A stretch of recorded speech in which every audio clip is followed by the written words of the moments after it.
हम खुदा को मानते हैं, खुदा है, भगवान है, परमात्मा है, कहाँ है जरा दिखाओ तो। सुर एक ऐसी चीज़ है कि दिखाई नहीं देगा लेकिन है।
Indian classical music cannot be taught, it can be imbibed, it can be sort of planted.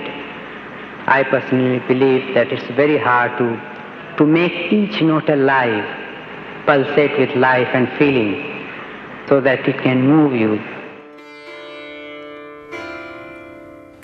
One of the unique things about Indian classical music is that it is raga music.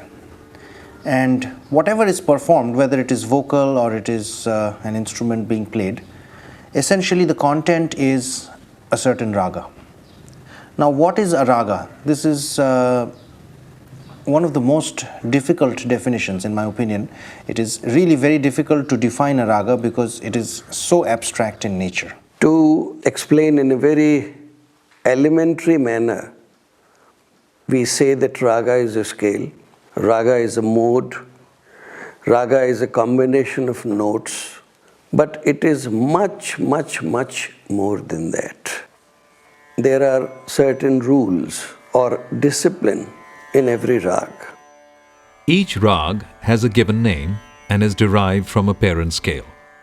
Each rag has a specific combination of notes and must have a minimum of 5 notes.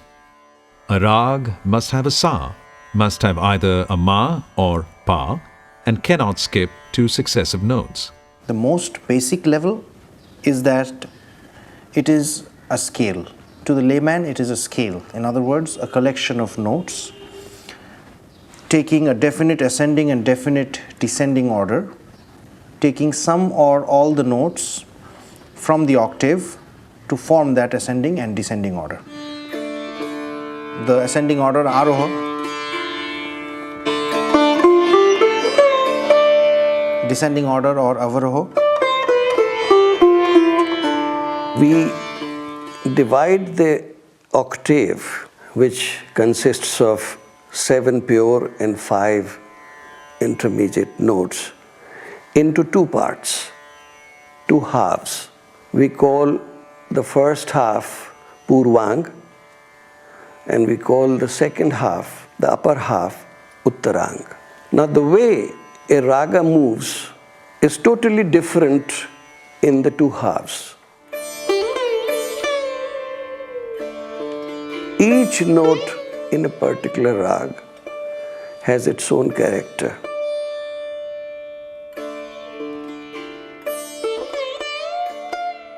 Certain notes of a rag are weak and others are very strong. on which most of the movements are built and on which the phrases revolve around. What is unique to Indian ragas is that it is not merely a collection of notes but a collection of phrases, because often two ragas may have the same set of notes but have totally different phrases which bring out the character of the raga. The major phrase is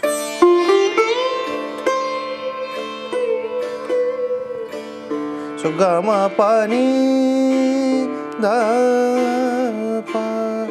So pani, a lot of emphasis on pani, and re ni sa ma ma ma ma pa ga ma ga re. There are specific phrases which make the character or which bring out the character and the color of the rag.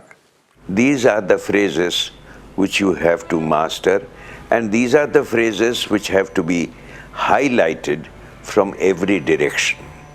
This is not all that makes a raga.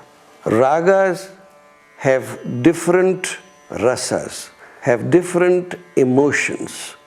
They have different tempos even. One rag may be sung in a faster tempo than the other ragas.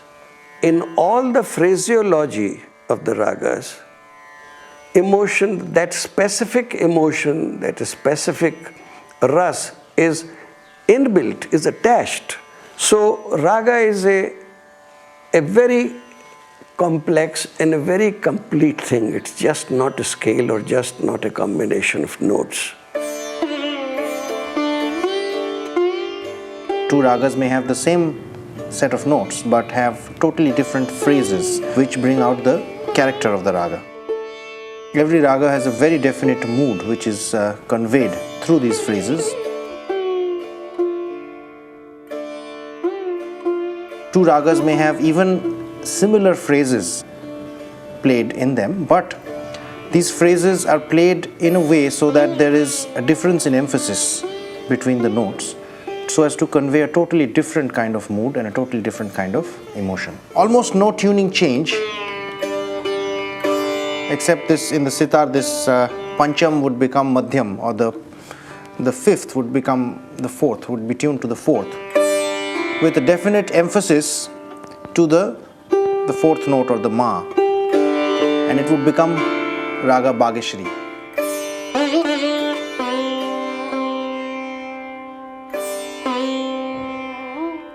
In Bhageshri, Pa makes a very veiled kind of appearance. There is a certain tension going on between the Ma and Dha.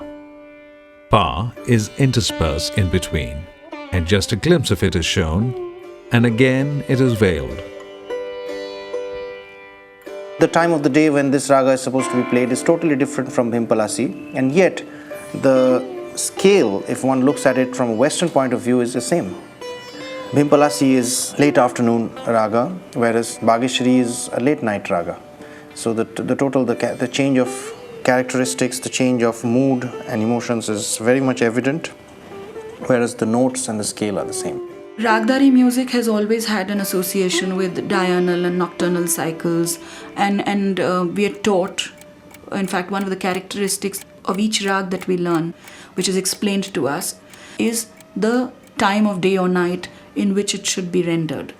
There are different kinds of rules for it. For example, where does the rag bloom better, let's call it? Where does it blossom? In the lower register or towards the upper part of the octave? Where does it? And if it's more likely that a morning rag will express itself better. These are generalizations, that a morning rag will express itself better in the upper part of the octave. Or for example, if two forms of madhyam are being used in a particular rag, like let's say Lalit, then which of those has more importance will decide whether it's a dawn or a dusk rag. There are several rules and regulations that we learn. And of course, there is the association with seasons as well. So the famous, everyone knows it, the association of the Malhars with the rains, or with Basant and Bahar with with the season that roughly corresponds with spring, and with new beginnings. But I think what has happened as a student of music, what I feel is that this linking of music with the Samay Chakra is something that I've imbibed, and now it's become part of my ethos, part of the culture in which I live. So much before it actually starts raining, you do want to hum a malhar.